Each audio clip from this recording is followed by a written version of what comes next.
Why do I have so much background noise in my recording? It's okay, you're coming in well. Can't really hear it that much. It's fine. For whatever reason, on my thing though, there's just like a lot of static in the background. Hmm.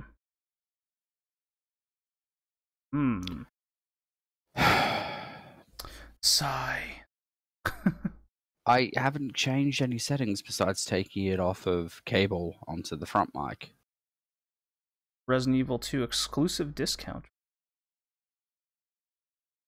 This is really weird.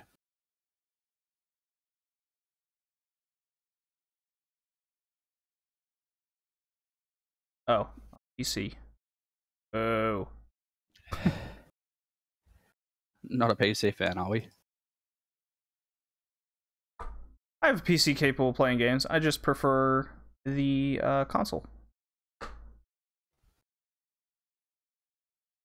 Like my console Why is gaming. my microphone coming up with so much freaking background noise? It's fine on your end? Yeah. Alright, I might just have to rely on your thing today, because for whatever reason this is being a pain in my ass. Well, just record it anyways. Just record yourself anyways, just in case. I could always get rid of static through edit stuffs. Test, test, test, test, test, test. Test, test, test, test, test, test, test, test, test, test, test, test. I don't understand what's going on. This is really bothering me.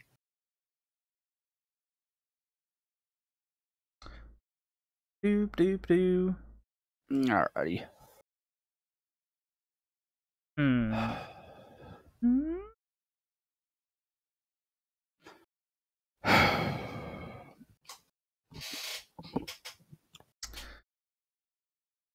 So where are we live at? Are we live on Twitter? Everything. Oh, We are on all the things. Oh man. All right. We seem to be ready. Everything's working. I didn't agree to be doing stuff live. Screw it, we'll do it live. We'll do it live. Screw it, we'll do it live. All right. Counting down. Hit record on go, and I'm counting down from 3. So I go 3, 2, 1, go. All right. Okay. 3, Yep. 2, 1, go.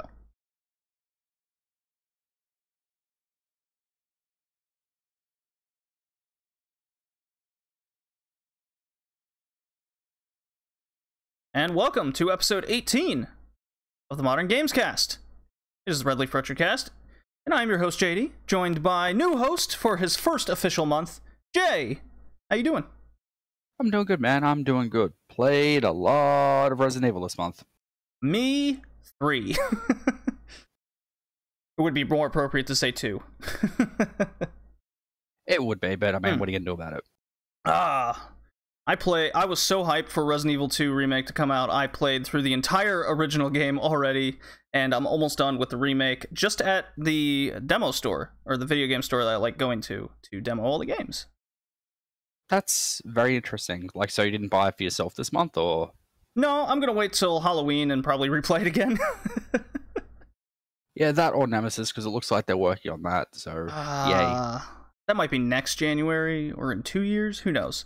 But if that's any indication of what we will be discussing, it is January's episode from 2019 of all the games that came out from the previous month. And we're pretty hyped. Just to list off some of the games we got going here, we got the Grand Tour, that's your little game, Jay.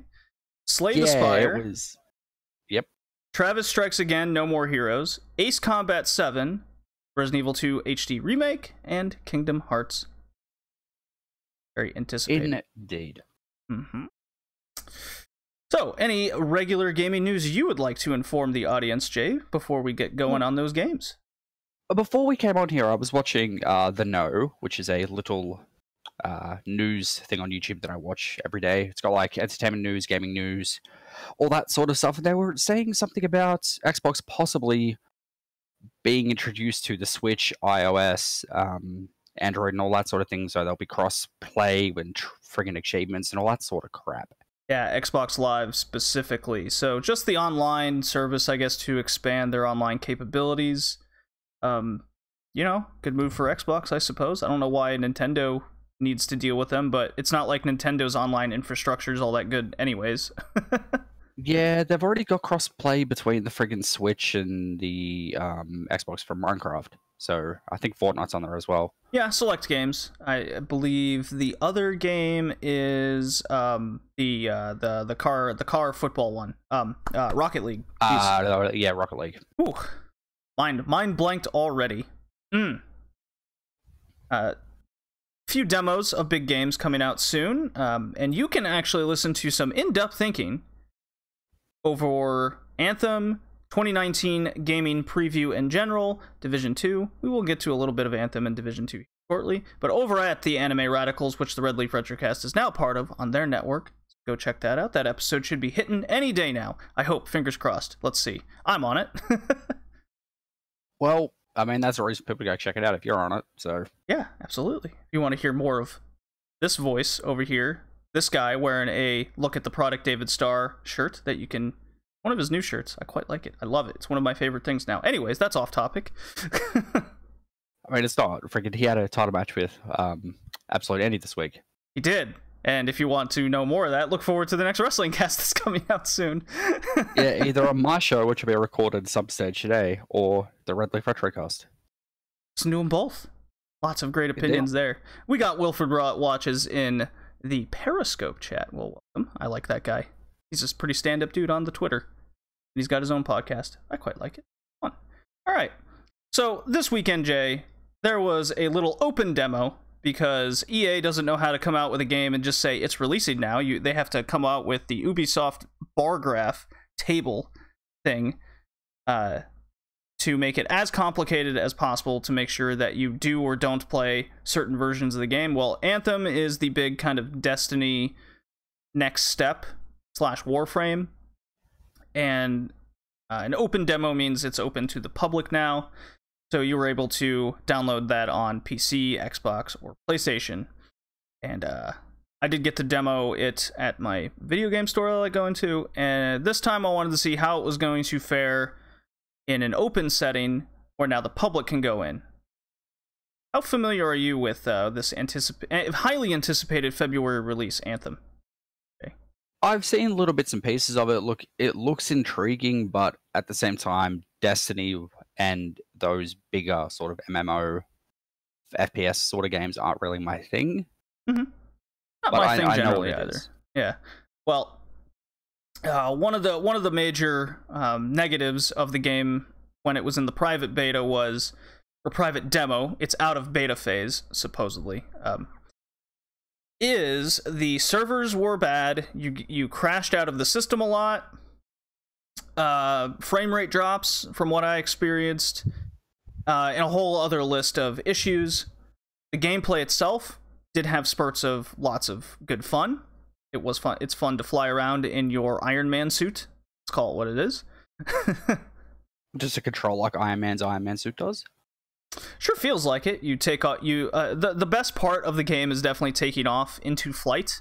That's really cool. And then you sort of glide through the air more than anything. You have a limited amount of time in the air before your suit quote unquote overheats. There's a neat little mechanic where if you fly near water, it will cool it down, or if you stop flying, it cools down. And you can get upgrades to extend your flight time and what have you. Well, so the open demo hit, and it's like a 26 gig demo download that you have to get, and it's crazy. It's pretty large for it, considering it's a demo. And we're only a few weeks out from launch. I believe it comes out February 22nd. And on Friday to Sunday was when this launched, this demo. And Jay, I played for an hour. I streamed the hour, and whole host of issues were ramped up to 11 in this open demo. Like what? So I played for an hour, and it crashed 3 separate occasions on 3 different things. Okay, so already this sounds like 10 out of 10 game of the year. I'm so worried for it, because a lot of the gameplay things are kind of fun. I did have fun with it. I could see myself having fun with it. But if the game doesn't work, then I'm not going to have fun with it. Well, yeah, that's usually how it works. Like, but maybe they put out this demo or a beta so that you could break the game and they could try to fix it before it comes out, kind of like Fallout 76 did, but we know how that all went. Well, if these are major issues, these aren't things you can fix in 2 weeks from launch.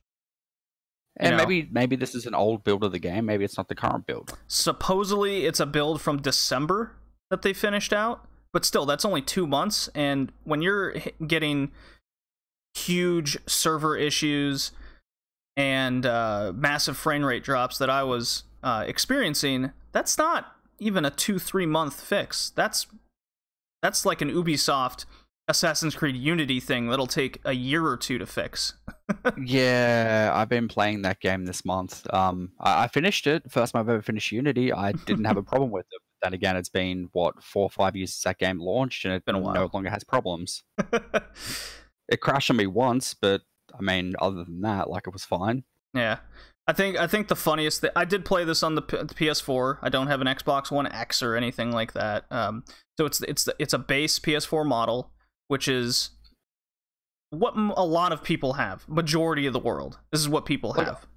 I don't bother upgrading to the 0.5 model unless like something drastic goes wrong with my launch console. Well, yeah, exactly. The only reason why I have like a PS3 Slim is because the GPU in the original PS3 model just shit out. Just overplayed it too much. So I have the base PS4 model, and you know, for how things runs or looks, it shouldn't matter when the base game is just running. So constantly seeing enemies you kill or fire at, AI being stupid, enemies just straight up disappearing from the map, or they phase out like I deleted something off of Microsoft Paint. That's not good. It's not good signs. Yeah, no, it sounds like this could have some issues, but at the same time, like you said, it's a December build. Maybe they've been working on these fixes for a while, and it'll be fixed. Like, or a valid option is that they push back the game another month or so and try to fix it up a bit more. No, that's not happening. No, it's too late. Yeah, it's too late to further delay. It's an EA thing. It stinks of EA all over it. There was even a controversial kind of screenshot that came out of a press conference or something where they're selling $20 microtransaction costumes. Yeah, but like if that's just cosmetic, like people who want to buy that can buy it. It's not going to affect the overall gameplay. It's still not okay. But I mean, like I said though, like if people are dumb enough to buy an outfit, let that be their own problem. Look, predatory mechanics or not, I'm not okay with them. Belgium just passed a law that loot boxes were bad. You know, loot boxes are a form of gambling. I don't put it past. Look, if you're gonna have microtransaction in your game, then you have to have either it's. I see a lot of critics and pundits saying that the game should be free, and then you can charge that kind of shit. The game's not free. It's a $60 game. You have to pay for online on top of it. You know, we talk about this at nausea on the Modern Gamecast here, but the bottom line is, with that, even without the microtransactions there or not, I'm very worried for Anthem based on experiences I've had. And a lot of people seem to like the gameplay. I'm willing to admit that the gameplay was fun. So I have a question regarding the gameplay. Whilst you're like flying around doing your Iron Man thing, is it a full 360 degree, like up, down, left, right that you can aim and fly, or is it only like horizontal? Yes. Is there a cap on how high you can fly? As high as I guess the world is available, if that makes sense. Then if your suit overheats, though, like, do you take fall damage, or do you just No, it doesn't seem like there's any fall damage. Okay. Yeah. I mean, it sounds pretty awesome, like, being able to dogfight in, like, an Iron Man suit. Well, you see, you can't exactly fly and shoot. When you start shooting, you come to a standstill in the air as your suit's still going. So you stop, and then you shoot while you're in the air. And anytime I was in the air, I didn't come across really any enemies that fired at me in the air. I They're thought too was busy trying to get from point A to point B. yeah, that was a bit weird. There were a couple. It was all very odd. I'm very curious to see how the full game's going to come out, how successful it's going to be, considering that it is on the heels of Destiny 2, which has its own host of issues, including the Eververse. Activision and Bungie have just split, so hopefully Right. that game can now get good. We'll see. They are coming out with DLC later, and the other game that's coming out soon, at least the open beta, is this coming weekend, which is The Division 2. That's an Ubisoft game, if I'm not mistaken. It is an Ubisoft game. The other evil organization. Not as bad as EA though. I didn't play Division 1. I know what it is. I'm probably not going to play Division 2.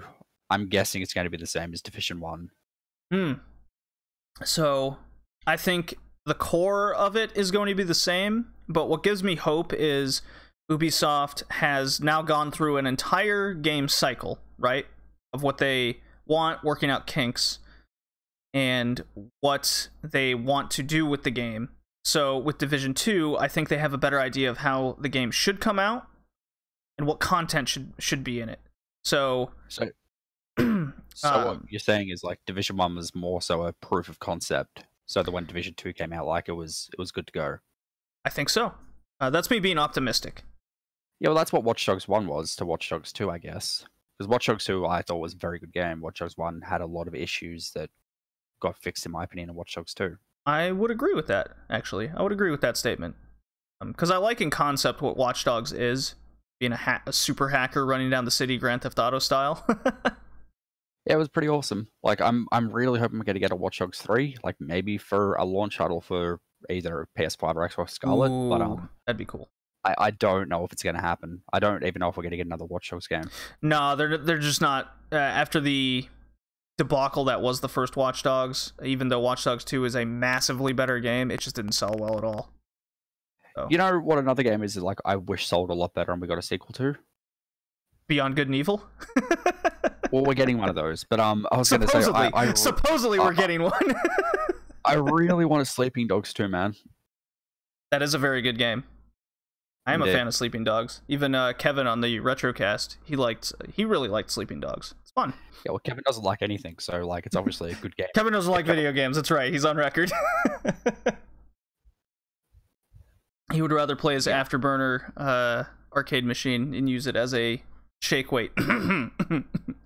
Okay, so for those that are interested in the Division 2 beta, you either have to pre-order the game to definitely get into the beta, or you sign up like I did and kind of cross your fingers, which anybody can sign up and, again, cross your fingers. So it starts February 8th? No, 7th.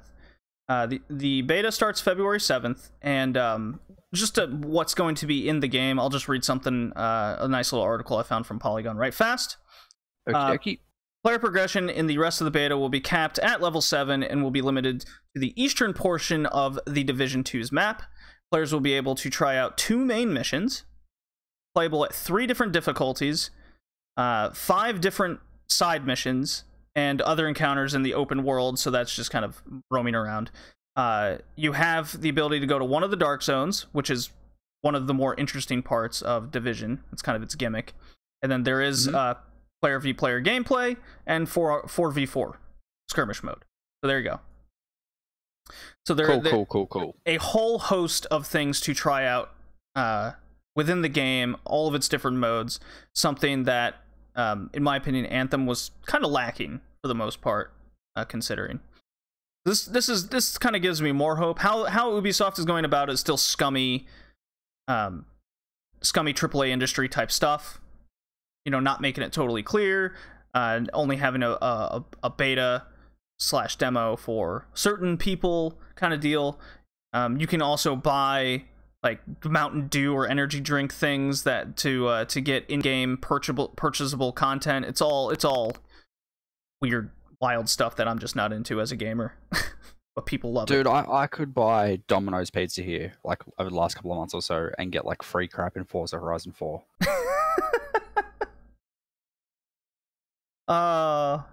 Man, people people were hating on me for my opinions over Forza Horizon 4. I liked it. I thought it worked well enough as a game. It did exactly what Forza Horizon 1, 2, and 3 did. And that's dropped me off in an exotic area and let me race cars. Oh, interesting. Mike Belka221 is in the Twitch chat. How you doing? Righty. Talking Division 2. Will anybody else be playing? Will you be trying to sign up for the Division 2 beta, Jay? You know what? Just for the sake of checking it out, I might. Don't know if I'll get into it, but I'll sign up for it, sure. Got nothing to lose. You got nothing to lose by signing up, exactly. What's the worst? You don't get in? Okay, well then, we'll see what happens when reviews come out. That's my take. I'm having my fingers crossed. I just hope the bullet sponge issues, that was one of my main issues with Division 1, and a lot of the online stuff didn't really fly with the first one, so again, I hope it's all fixed in the second one. Well, there you go. Alrighty, is there any other gaming news we want to hit before we move on to our games of January? I've got nothing else, man. I've said my piece on the Xbox Live feature going to Android and Switch and iOS and probably a fridge near you. Alrighty. Well, let's work from our bottom of the list up, and we'll start out with, well, first, gotta play this drop first, naturally. And it's, you know what? I'm gonna play Pokemon, because you like it. I do like Pokemon.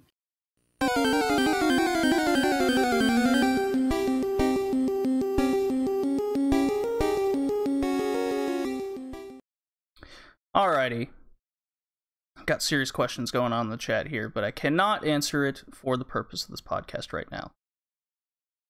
Ooh. Tune into another podcast. Yeah, that is not something I'm comfortable with. So, anyways, the Grand Tour. Jay, you bought this game. Yes, I did. I was genuinely excited because I did not know this was coming out, man. Like, I love Top Gear. I liked the Grand Tour. This game turned out to be not very good. I saw the Metacritic scores. Well, look, I got what I wanted from the game. Like, I wanted to be able to play through the challenges that they did on the show. I wanted to be able to go on their great adventures and do that sort of stuff, which you can do. Like, the game does an interesting thing where it takes, like, pieces of the episode and uses that as the cutscene. And then, like, as they're about to do something in the car on the show, you get put into that car to do what they would have done on the show. Sure. The issues are the gameplay itself is a little bit laggy. Like, if you turn, it takes a little bit of time for the controller to pick up and send to the TV that you've, like, told the car to turn left or told the car to turn right or put your brakes on. Which is not great in a car racing game, in case you can't tell. Yeah, there's been a few of those mainstay driving games that have had similar issues. Not to the problem and extent that what I'm reading the Grand Tour had. It's not good. Not good. Yeah, the Metacritic score currently is around 52, so it's a bust. Indeed. But like with all of that being said, like every week they're updating the game to give you access to the newest episode when it's released on Amazon Prime. Once you've gotten used to the finicky mechanics of the driving, which hopefully will get patched up and fixed, because it can be fixed with a patch. Like a lot of the issues can be if they decide to patch it. I don't know how money hungry Amazon Gaming is, because this is the first experience I've had with them, but it's Amazon, so that could go to show that. Like, you get used to how everything controls, so, like, you're able to compensate the issues that happen. But, like, every week you're getting new content for the game, which is good for people who are watching along with the show. Alright. I didn't really watch a lot of Top Gear. I have seen my fair share of episodes, sure. Pretty funny show. They tried an American version, it just didn't work out that well. Yeah. No, it didn't. I'm pretty sure there's an Australian one as well, which, same thing, didn't really work out. It's the chemistry between, like, Hammett, Clarkson, and May that really get people. So will But, you be continuing to play this game, or just trying to check it out like once a month to see what they updated and see if anything's fixed? Each episode goes for like an hour, hour and a half, 2 hours. So like, if I've got nothing else to play or do that month, I'll check it out. Like, I'm not gonna not play it because like it's releasing new trophies and that sort of thing every time a new episode comes out, and it's free updates and just more things to play. So maybe when season 4 comes out, they'll do the same thing, or maybe like pay like $5 and here's like season 4 as a thing. I don't know what they're doing with it, but I mean, it's fun enough, and if they fix the problems with the game, you could have something that's genuinely worth playing on your hands. Alrighty. For fans of the show. Very optimistic. Dude, I'm just saying, like, it was exactly what I wanted it to be. I wish it handled a bit better, Sure. but it was what I wanted from the game. Okay. Alrighty. So, moving on. Our next game is called Slay the Spire, which it's getting a lot of steam, you might say. I see what you did there. I totally did that on purpose, too. Indeed, you did. Look at you being all punny. I know, right? Oh, you. Let me pull up the Metacritic score for a little reference here. Slay the Spire currently has a 92 on Metacritic, but the user score is 7.9. And here, so a little bit about the game. It is developed by Megacrit, not familiar with them, published by Humble Bundle, so that kind of gives you a better idea there of how small it is. It's currently out on Steam and what have you, and it is eventually coming to Switch.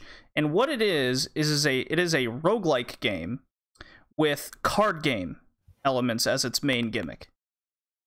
So what this means is, for those that don't know, roguelike is procedurally generated levels, and if you die, you go back to start. You usually keep a lot of your upgrades that you get during the run, and then you try and go back and do it all over again and try to win, get to the end. Well, instead of being such as an action game or a platformer, it's a card game. So you pick one of 3 characters to start, and you start with an amount of health, gold, and a starting relic, which gives you a unique ability to that character. And you have a series of cards that has, attack abilities, defense abilities, and then there's some special things that do, think Yu-Gi-Oh!, or Pokemon, where this can enhance your guy, or it can enhance your attack, or status effect. Shield of something, and it gives you more defense, and you can't attack me for 3 Correct. turns. It's exactly that kind of stuff. And instead of getting such as better weapons, you get a better card.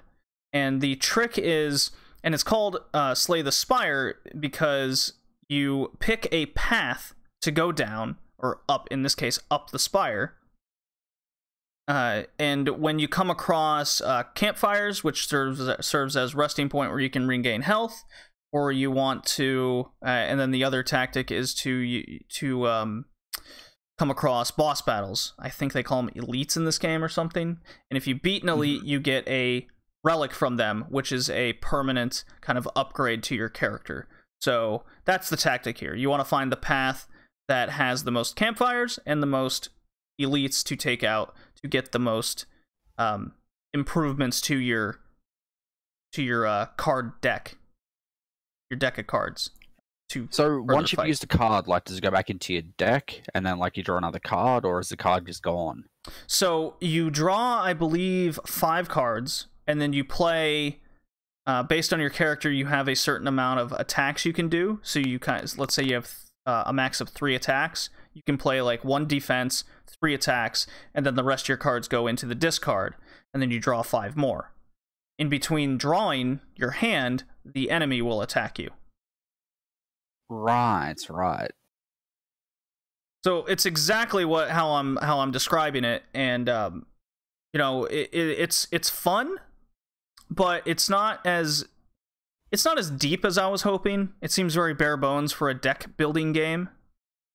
And the rogue element kind of gives it a really good replay value. So I can see where these good ratings are coming from. I think it's very overrated, though. Are you a card player usually? Like, do you play Magic or Yu-Gi-Oh or Pokemon or back in the day? I was briefly part of that kind of thing. I do like playing card games every now and again. I have a couple decks of different sort of games, not Magic per se, but other games themselves. So I think the issue is this game lacks identity. Yeah. Well, that can be a lot to do with the thing, like, because if a game lacks identity, you're not going to remember it, and there's nothing really keeping you there besides, like, fun gameplay, and you'll finish the game like, that was fun, let's try something else. Right. So, like, take Dead Cells as a good example of a roguelike game from last year that was really good and got really good reviews. The difference there was the difficulty of it, and you were the same character getting better. In Slay the Spire, because it's a deck building game, you don't feel that connection to the character. And then the story the quote unquote story that as you go up the spire, you come across is more like a D&D campaign, which that is totally not for me. Dude, I freaking love D&D. Because you'll come across, say, a branching path, and this is where the D&D comparison comes in. You'll come across a branching path on your spire. You can go left or right, or be tasked with picking between an item or two or three, and a text box will come up, and just like in true D&D campaign, it's almost like the dungeon master's talking at you, and from a creak in the ceiling, you don't know where it's coming from of these three items. Do you dare choose, or do you move on, kind of deal. So that kind of gives it a little bit more identity, but it's, you know, it's not a good crux of the game. The crux of the game is attack these certain enemies, learn how these enemies are, so then the next time you come across them, you'll do a lot better. I do recommend looking up a YouTube video or watch a Twitch streamer who can give you a good idea of the basics, because for me it took a little while to get going. So, because it's procedurally generated, like, once you die and go back to the start, it's a different map? Yes. So it's not like you can write down, alright, go left here, go right here, correct, up these stairs, open that box. Okay. Yeah, that's what roguelikes are. It's procedurally generated. Every time you die, it's different. So, you know, I was just clarifying. Like, yeah. I thought I knew what you meant, and I was right. But there you go. It sounds interesting enough. Like, the whole card game concept is something that I'm usually into, so I might check it out. Yeah, if this game sounds like it's for you, then perhaps on the next Steam sale or something. It's not totally expensive. I think it's like $20 or something. Or I can wait till the Steam sale and get it for $3. Or at least half the price. There you go. That was Slay the Spire. I think it's going to go down as one of the most overrated games of the year. But I do like a lot of the concepts of the game. It was interesting. I mean, if this is Humble's first soiree venture into the... Well, it's not. They publish a lot of games. Okay, then. Never mind. Yeah. I was not familiar with, like, anything else they publish. That's why I was saying it. But it's all good. It's all good. Yep. Alrighty. So, our next game, Jay, is called Travis Strikes Again, No More Heroes. I played the Switch version. That's a mouthful. Yeah. Are you familiar with the No More Heroes series at all? I think I am. Give me 2 seconds, and I'm just going to look it up to clarify in my head whether or not I'm familiar with it, because I think I am. Are you familiar with Suda Games? He's the director. He has a very distinctive art style. Oh, this was on the Wii. Yes. Yes. I'm familiar with it. Okay. Well, main character Travis Touchdown, all that. Developer Grasshopper, yep. Manufacturer. They make very interesting games, very different. And Suda, I've never had the chance to play. Okay, let me start over.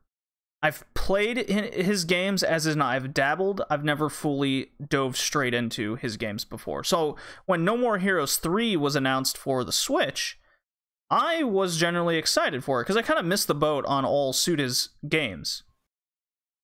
He's a very, very good video game director, and he's different. He tries different things. I love those kind of guys and what they do for the industry.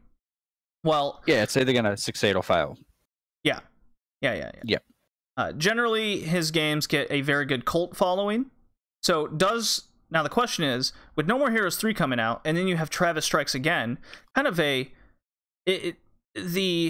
objectives seem to be, will Travis Strikes Again be the game that gets No More Heroes 3 to be made in the end? Right? Will it just be a game will Travis Strikes Again be simply a game to make money that will help fund No More Hero 3? Do you agree with those tactics? You know, think of anime where they come out with 12 episodes and then they end it and say, if you want the rest, go read the manga. How do you feel about those kind of tactics? Here's an OVA and blah, blah, blah. Look, if the series of the anime intrigues me enough, I'll check out the manga. It doesn't bother me, but there are those occasions where it pisses me off. Sure. Because it's not always the same going from your anime adaptation to your manga adaptation. The manga may look like crap. Look at Attack on Titan for an example. Of course. Okay. Fair enough. But if this game does well and No More Heroes 3 comes out, then no harm, no foul. I guess, yeah. I just feel bad for the people that bought this game, Travis Strikes Again. Because was it a full price game or full price as in $30? So about half price. I would say it should have been $10 tops with what they put out. Okay, I'm looking at it now. It reminds the look of it is top down Hotline Miami-esque. Yeah, that's kind of what it was going for, but so the Metacritic score is at 67. The user score is much higher at 7.9, which really surprises me. Because this game was, I found, really boring, really tacky. It doesn't feel like a Suda game. It doesn't do really anything new. It's just kind of go left to right and do the things. There's a lot of areas a lot of glitches in the game. I know a few YouTubers in particular, when I was kind of researching before I played the game, they came across a bug where it auto-saved them and locked them out. So they couldn't progress through the game. Oh, that's weird. Yeah. Now, the thing is though, No More Heroes has that cult following to it, so maybe these people will get starved for another No More Heroes entry in the saga. I don't know. It's getting a bad rap, and for good reason, because it certainly feels like the developer and publisher of the game says, if you don't buy this, No More Hero 3 won't exist. I don't know. It's really rubbing me the wrong way. That's just kind of, hey, buy this or you don't get the next game. Yeah, because imagine if they pulled that with some of the shitty Resident Evil games, you know?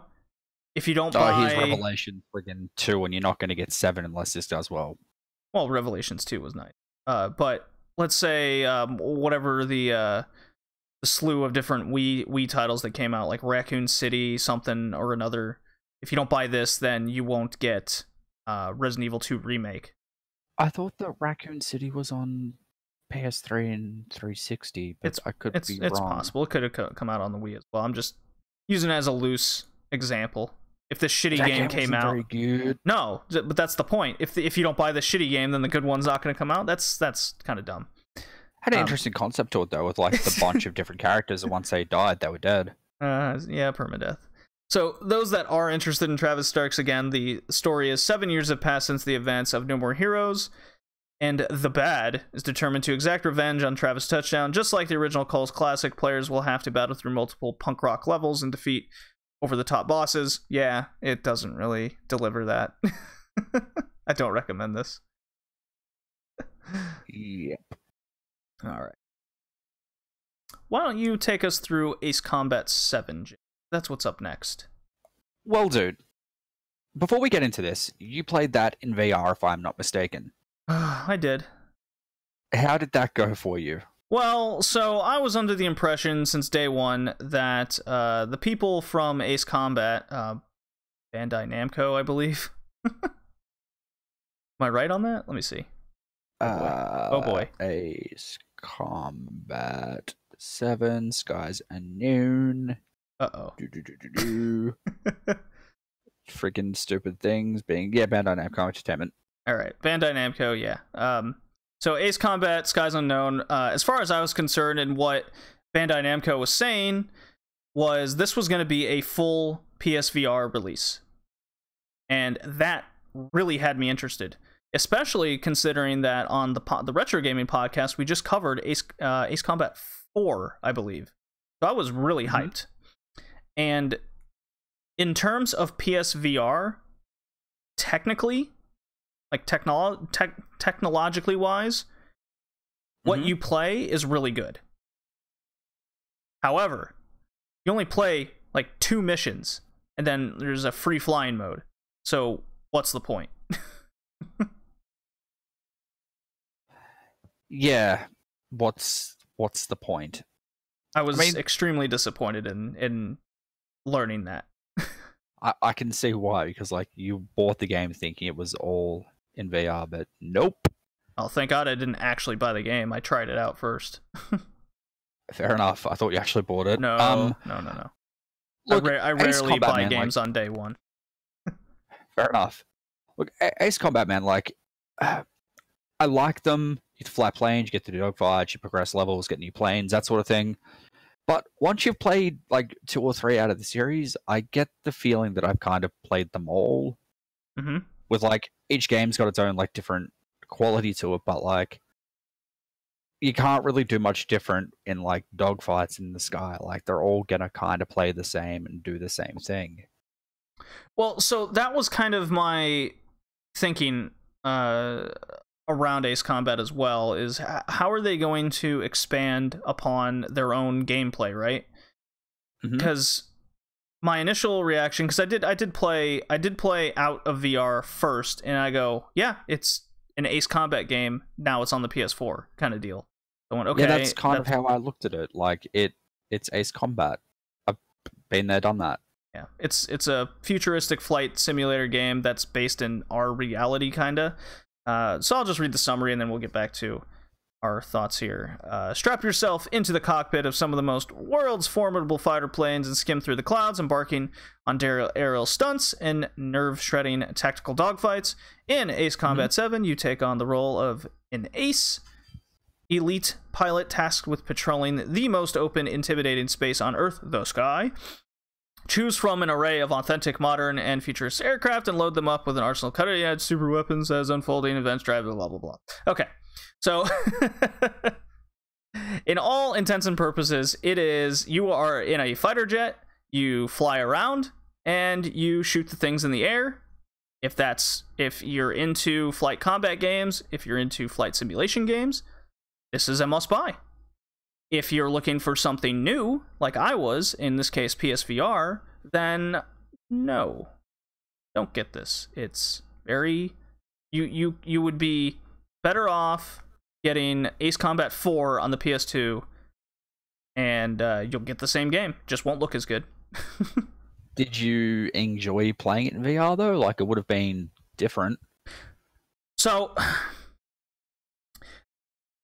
what was in VR was excellent. What little there was. Each plane sounded, and I will also say this, you were much more immersed in the VR, as you are much more, as expected, much more than playing the base game with super headphones on. The audio in this game is outstanding. Every plane sounds different. Based on like the cockpit, hearing missiles get into your loadouts before you fire it off into the skies to oncoming enemies, dropping weapons, all those sounds are really good. In VR, when a plane would blow by, or I blow up a plane and then squeeze by myself and hitting debris and whatnot in the air, all sounds fucking amazing. So the sound design in this game is bar none, like top level type stuff, right? Mm-hmm. Just wish there was more to it.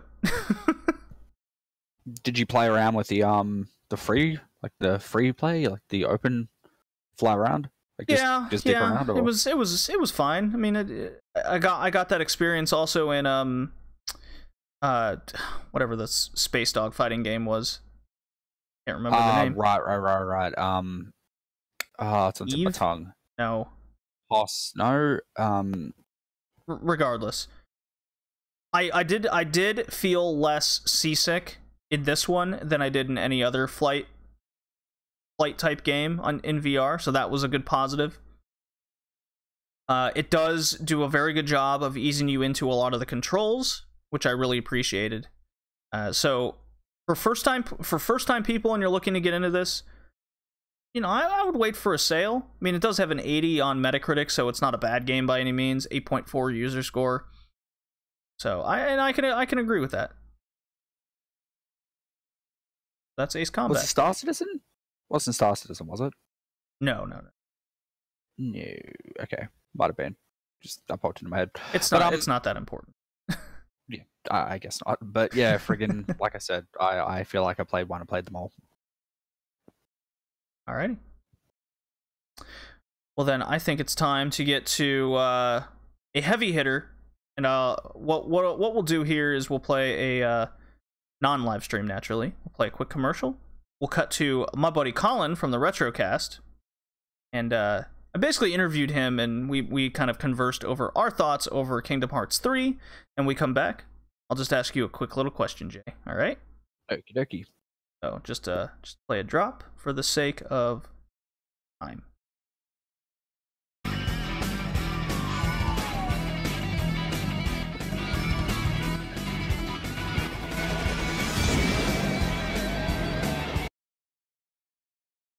Alrighty, Jay, we're back. Yes. What can I do for you? All right, Jay. So Colin and I just got done talking about Kingdom Hearts 3. Didn't meet our expectations and what have you. So my question is, how familiar are you with the Kingdom Hearts games and what have yous? I've never touched a Kingdom Hearts game. And why is that? Because I was a kid and I had other interests at the time when they were coming out. Okay. Like, I would have rather played Grand Theft Auto. I would have rather played Hot Wheels Racing. I would have rather played anything else that wasn't that particular game. Like, the group of friends that I hung out with, like, we're always playing GTA, we're always playing Pokemon, we're always playing just open-esque world games where we could do stuff that we weren't being told to do. Well, you told me before the cast that you had bought the 1.5 and 2.5 remix for the PS4. I did that like 2-3 years ago. I just never got around to playing it. Why not? Other stuff's been coming out, and it's in my backlog, man. I'll get to it sooner or later. I just haven't gotten there yet. The desire's not strong enough, then, as far as I can tell. I just think this is a series that I missed. It's not that I don't want to play the game. Like, I understand why people like them. It's Disney cross Final Fantasy. I get the appeal of it. It's just something that I don't feel I need to play as of right now. Okay. I get why its popularity. I get its mainstream appeal. It's just, right now, not on my radar. All right. Kingdom Hearts 3 not on Jay's radar, people. At me in the comments, people. Don't at me, at him. Alrighty, well, let's get on to probably our game we played the most in January. I know it's mine. Is Resident Evil 2 Remake. It's mine as well. Indeed. Holy shit. Alright, Jay, why don't you take me through your thoughts over it, and I'll pull up all the Metacritic things, and a little background on RE2. Now, I never played the original Resident Evil 2, so I was going to this game completely blind. You're not the besides only one. playing the little bit of the demo that I played when the one-shot demo came out, which scared the crap out of me, to be completely honest with you. Was spooky. Had the same effect as Resident Evil 7 did. I love this game, man. Like, the feeling of it, the horror when it needs to scare the crap out of you, it can do that. Mr. X is an asshole. The puzzles, because like I said, first time playing them, didn't play it on the original PlayStation. Took me a while to work some of them out, but man, this game, it does everything it needs to do very well, and I don't think I have any major issues with the game, but like I said, I didn't play the first one to compare it to. Okay. So, for those, a little backstory here. Developed and published by Capcom. Yes. It came out January 25th, so the end of the month, and considering it came out so late and we've already pretty much beaten it, at least one playthrough of it, says a lot. Yep. It is a remake of the original Resident Evil 2 that came out on the PlayStation in 1998, and the original had fixed camera angles kind of in the ceiling, and tank controls, so your direction matches whatever angle the camera's at. This one, in order to capture the atmosphere and presence of all that, it's tighter hallways with the zombies going. It's over the shoulder third person view, much like Resident Evil 4. Exactly. So the fear of switching to that was, will this game become too action based? And I can honestly say it doesn't suffer from that. It was they made the dark angles, going through doors, the zombies AI is a little bit smarter, a little bit quicker. Their lunge is a lot longer than what you would expect. So you do get generally, and there's a lot of jump scares, a lot of atmospheric jump scares. The sound is very creepy. It nails the atmosphere quite well. Yes, it does. Do you have the summary up in front of you, or shall I read it?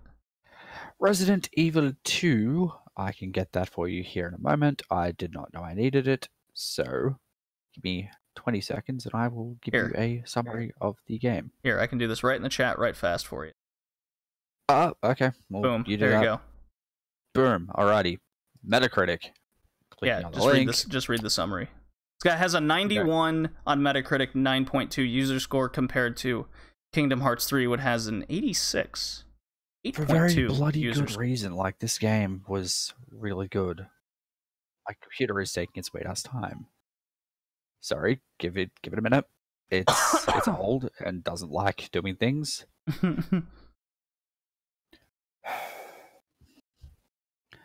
Come on. Yeah, it's fine. Come on. Hurry up. Get to the point. Metacritic. Alrighty. Summary. In Resident Evil 2, the classic action, tense exploration, and puzzle-solving gameplay that defined the Resident Evil series returns. Players joined the rookie police officer Leon Kennedy and college student Claire Redfield, who are thrust together by a disastrous outbreak in... They were thrust together, just like Leon was thrust into Ada. Ooh, I went there. So yeah, they were thrust together by a disastrous outbreak in Raccoon City that transformed its population into deadly zombies. Both Leon and Claire have their own separate playable campaigns, kind of, allowing players to see the story from both characters' perspectives. The fate of two fan-favorite characters in players' hands as they work together. Whoa, there's an ad playing. Let's shut that up. Sorry.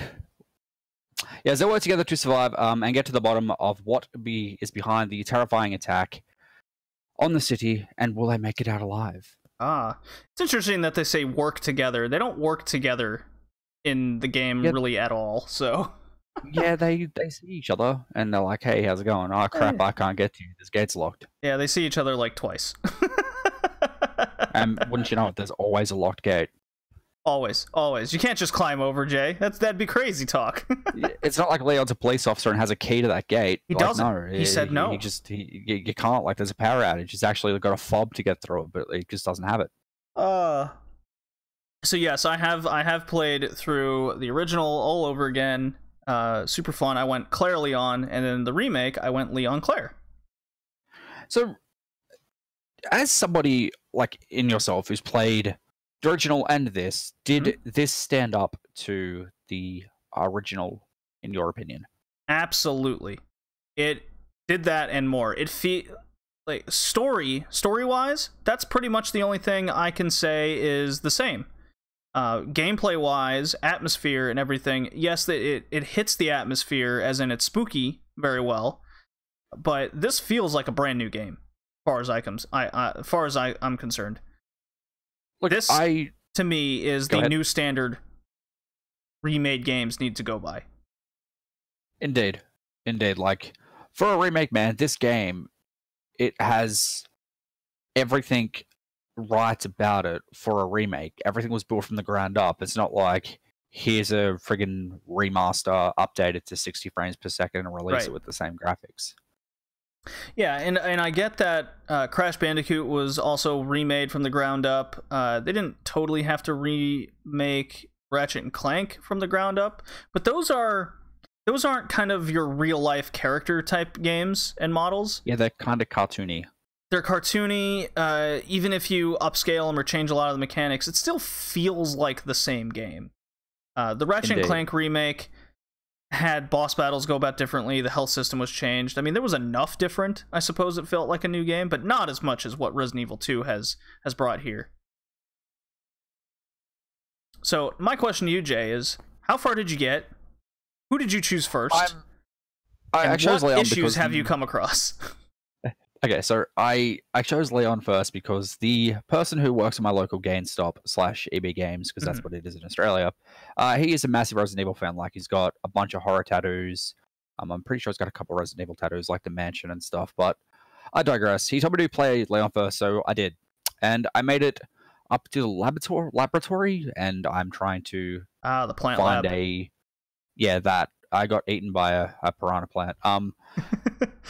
So I'm up to there. I'm guessing I'm right at the end of the game. I'm not 100% sure. I am trying to work out how to synthesize that thing. I don't know what it is. I am trying to get a key off a bloke who's stuck on a window. Yeah, so you need to find the frozen solution, right? So it's in a different section of the lab, and then you're on a timed mission to bring it back to the triple centrifuge, and that will then trigger a sprinkler system to basically kind of kill the plants and drop the body. You know, I know that. You just gotta find like where to go. I can't find where that thing is, and I'm playing around with some. I guess it like does radio waves and tries to restore power into some of the areas of that lab, and there's just friggin' lickers everywhere, and they're really starting to piss me off along with those piranha plants. Oh, lickers in the lab? Oh, interesting. Yeah, there's lickers in the lab, man. Have you gotten up there onto the PS4 version yet or not? I did. I didn't come across maybe one licker. Maybe one licker. Like they're not in the plant area, but like they're in the lab itself. Like they're in nests. They're just not in the greenhouse area. I mean, maybe one. I didn't really come across a whole bunch. I didn't really have that many issues with lickers. I've had issues. Yeah. Mr. X is another issue that I've had. He's a prick. We all will fall to the mighty tyrant. Yeah, the base point for Nemesis in the third game. That is what Mr. Tyrant is. See, I didn't know that I couldn't kill him, and I thought that he was a boss fight for like a while. Then I cheated. I looked it up. I'm like, how do I kill this guy? And it's like, nope. What did I tell you, Jay? You asked me. But no. What you said was, I don't remember exactly what you said, but you alluded to the fact, but you didn't say I couldn't kill him. I told you could run. You did, but I thought, stop it. There's got to be a way to kill him. You didn't choose to run. It turns out, if you run, dude, you make sounds, and then he comes. It's great. Well, one of the good things about Resident Evil 2 is everything loops around so well, and how they're able to I mean, this is just good game mechanic design. I think that, which is kind of a lost art, is a good thing to do when you come across the tyrant is just loop around, just take long ways around, and it shouldn't be an issue, especially in the police department if you've boarded up the windows. Very important. Yeah, which is another interesting mechanic they put in here, because like if you manage to clear out a hallway of zombies, you would go back in there and windows be broken down to be more zombies. Unless you board it's them not up. like yeah, no, I'm getting at that. Like, but if you don't have the boards, it does create some issues because like you do run out of boards. Right. Okay. Yeah. That sense. So I did, however, find a couple of rooms that the tyrant didn't enter. Yeah, So they're mostly the tiny save rooms. Yeah, well, no, he goes into the main lobby, which was great. Thought that was a safe area, but no, it turns out that's not. He didn't go into the room with the statue in it, where you get the book. Like, we need to give him the book and get the gem off it. Right, because there's liquors in there. It wasn't for me. Oh, liquor came screaming down off the ceiling for me. No. So in my thing, where the art room, there was nothing in there for me. Like, there was no enemies at all. So maybe the enemies and stuff spawn in different locations per playthrough. Yeah, it's possible. There are some timely instances that the game purposely does, which I think gives you those good moment of jump scares. There's a lot of very good game improvements from the original to this one, and that is, it tells you when key items have been fully used. So there's a nice little check with mark. That little red. Yeah, that was nice because like you run out of space very quickly in your inventory. The map system tells you when you've fully explored rooms and gotten everything from them. Very nice. Goes from red to blue. Very nice. Just simple things like that. This game really makes it clear where you need to go or where you should be going. There is still that sense of exploration, which I do enjoy. It doesn't just handhold everything for you, which a lot of modern games I have issues with. You do always have that good sense of progression. The puzzles aren't all that difficult in this one as compared to the first Resident Evil game, which was a bitch a lot of times. And Resident Evil 3 had some issues with the puzzles as well. They got overly complicated, but Resident Evil 2, for all intents and purposes, in the remake, made everything quite clear how just simply examining a device or item you get is the answer a lot of times. Yeah, like, you've got a box of electrical parts. Look at the box. Look, you can open the box. Here's the electrical part for the grid. Or the police badge has a USB device on the side, and you go, oh, a USB. That goes in a computer. That's how I get the awesome friggin' Magnum that kills things in one shot. Yeah, it's very nice. It doesn't have very much ammo, though. Now, I do see a lot of complaints where the story's a bit convoluted because you're playing two different story sections, and if you've done a lot of these things with Leon, then you supposedly Claire doesn't have to do these things. But I mean, it's a video game. That's kind of suspending your disbelief on, okay, maybe Leon didn't actually like do this, Claire has to do this. I don't know. There was a good sense of sped up progression through a second run.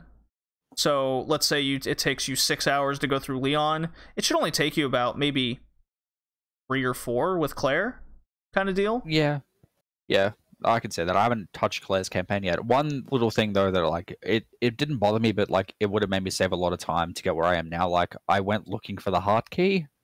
Yeah, I didn't realize that there was items per person that like you didn't get as like either Leon or Claire. So like Leon gets I think it's a spade key, but Claire doesn't. Does Claire not get a spade? Or is it the club key? It's one or the other. I think it's the club, memory serves. But yeah, Leon does not get the heart key. You are not the only one that's asked me that. Where's this fucking heart key? I go, that's Claire's. I need to get into this room. I'm sure there's something in there. Like, oh my god, I wish it would have told me. No. Claire's the only one that deals with Mr. Police Officer Pervy Guy. Leon does not. That's what the heart key is. It's Police Officer Pervy Guy. So another little thing here that in hindsight, like, I wish I knew this at the time.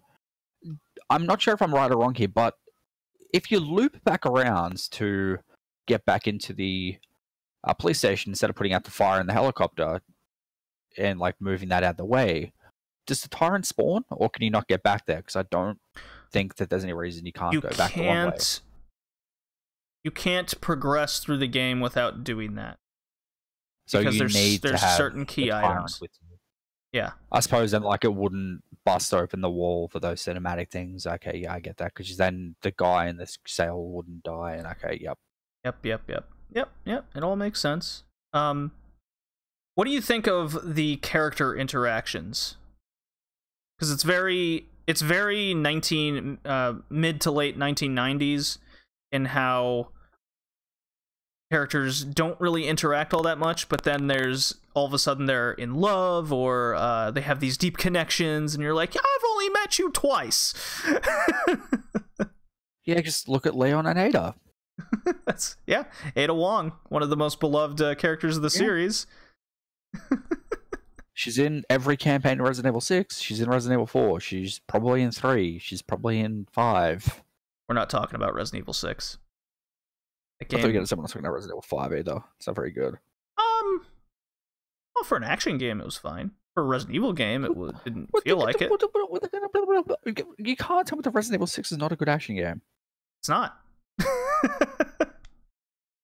Why? I've got no problem with 6 as an action game. Very unpopular statement I just made, I know. But as an action game, it's not bad. Like, if you play it with friends, dude, I'm of the mindset that any crappy game can be fun in co-op.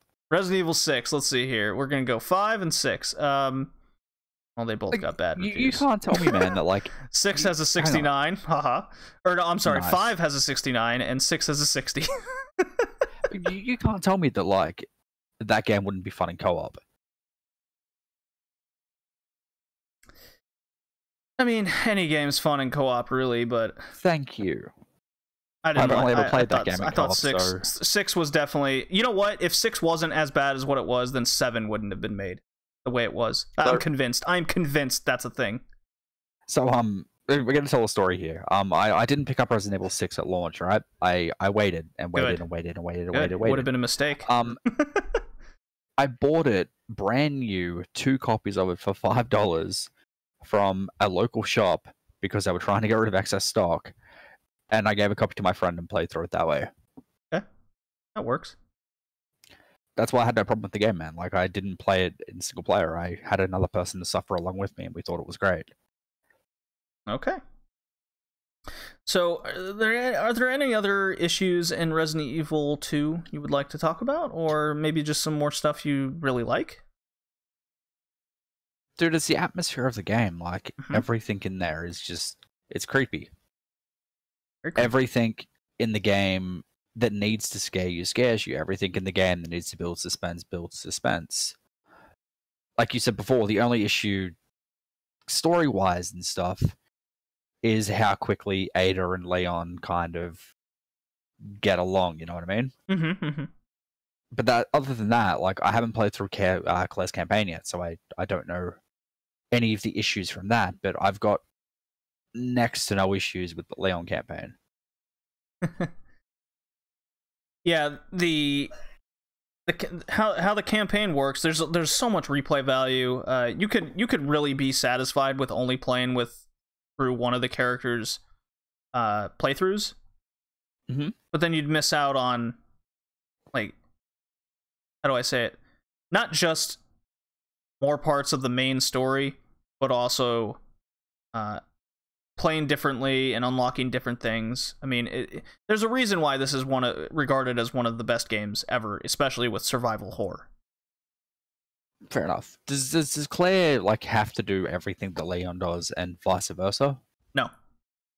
Does Claire have to deal with like the tyrant and that sort of thing, or not really? Claire does have to deal with the mighty tyrant. Okay. Yeah. Because I remember you saying that Claire's got her own problems, but I haven't played through her campaign yet, so I don't know what her problems are. She has to find her brother. That's her motivation. Leon has to deal with helping Ada Wong and discovering like what the hell the deal is with Raccoon City and this police department, even though it's a converted museum. So if that's not clear for a lot of people. And then Claire's issue is finding her brother, and she comes across a little girl. And how that plays out. Is that the So, little girl that Leon sees at the alleyway, or a different one? same little girl. Like her So? dad's there with her, and she's been bitten. Ooh, Then he shoots her. no, No, okay. no, different girl. Does Claire get different like kinds of enemies to Leon, or do they have the same enemies throughout the game? Like, is there any, like, say for example, like Leon gets lickers and then Claire gets something else? Well, Claire gets different guns than Leon. I'm guessing they both start with a pistol, like the same pistol. Not the same pistol. So Leon has kind of the police-esque pistol, and then Claire kind of has a revolver. So it takes her forever to reload because she has to unclick it, 1, 2, 3, 4, 5. You know, she dumps it, and then 1, 2, 3, 4, 5, 6, and then she gets in. While Leon just has clips. But the revolver's probably got more damage to it than the clips do. Kinda, yeah. So, and the reason why a lot of people recommend playing Leon first is because his playthrough is easier. So, when you do finally complete Leon's and then Claire's mission, the more canon version of the game is to play Claire first, which is harder, and then Leon second. There's So- also the B-sides and that sort of thing too, so like the secondary playthroughs do different things or something. Yeah, exactly. Do different things. Things are more canon than others. So it really encourages you to want to play the game through all 4 times, which is quite something. And then you want... What'd they add? They added like tofu mode, and then I don't know what tofu mode is, but they also added an unlockable where you can play as a stranded police officer or something, and it's a 1 death system. So if you don't get out in time, or is it if you're bit once? I am not entirely clear on it. I haven't looked it up, but as far as I can tell, it's like a one hit kill system with this officer. Tofu is a secret character in Resident Evil 2, also appears in Resident Evil The Dark Side Chronicles. Initially convinced... Okay, so you play through the game as a hunk of tofu. Yeah, with a police hat on him. On it. It's pretty funny. It's funny to look at. Whenever tofu was attacks, it swears the Kansai Japanese dialect. Sounds ridiculous. Yeah. I do like how... I was interested in how they were going to make some of these boss fights transfer over with the remake.